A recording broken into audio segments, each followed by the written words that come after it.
Hey guys, today we're making up some pork chops and apples, which is incredibly delicious because pork and apples go together. And pork is always in season and apples are in season.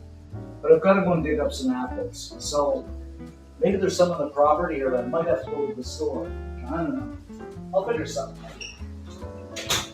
I did manage to find some apples, but I did have to go to the store. So what I've got here are a couple of decent sized chops, and I'm leaving the bone in, but you can go ahead and use butterfly. And I'm going to season these up with some salt. And of course, my favorite, ground black pepper. And obviously, you're going to do this on both sides. Okay, now we're going to add a good knob of butter to a preheated pan. And just kind of let this melt down. Put the pork chops in. I just love that sizzle. And we're just going to allow these to fry, well, I'd say for about 4 minutes on each side.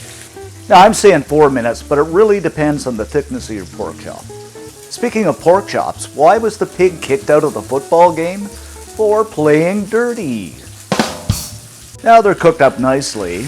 I'm just going to set these aside on a plate to rest. These look so good I could eat them right now. But I'm going to wait until I add my savory touch. So what I've got here are a couple of red delicious apples, and the rule of thumb is probably 1 apple per pork chop with this dish. And I'm just going to kind of quarter these up and then slice them into fairly thin pieces. Now these are red delicious apples. You can use Fuji. I wouldn't use Granny Smith because they're a little bit sour. And you want slices something like this. Add our apples to a bowl.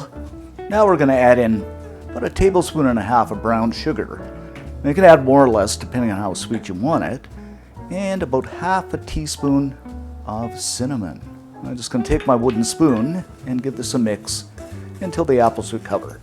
The smells so good. You can use other spices here. Sometimes people use nutmeg, but I know a lot of people don't have it. So I'm trying to keep this as simple as possible. Now in the same pan, I'm going to put in another good knob of butter. Let this melt down and we'll deglaze the pan. Add the apples in and we're going to stir and cook these just until they're nicely tender. After about 6 minutes, the apples are nicely done. I like mine a little crispy, but if you want them a little more tender, you can leave them cook a little longer. Now I'm going to remove them from the pan and place them over the chops that have nicely rested. Smells so good. And of course some on the side, garnished with a bit of parsley. And there you have it, guys, our cinnamon apple pork chops. Incredibly delicious.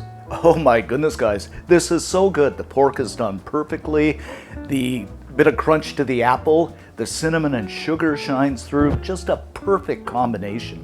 I can't believe this is one of the most savoriest dishes I've ever had. So give this a try. Let us know what you think. Drop a comment in the comment section below. Thanks for watching and see you next time.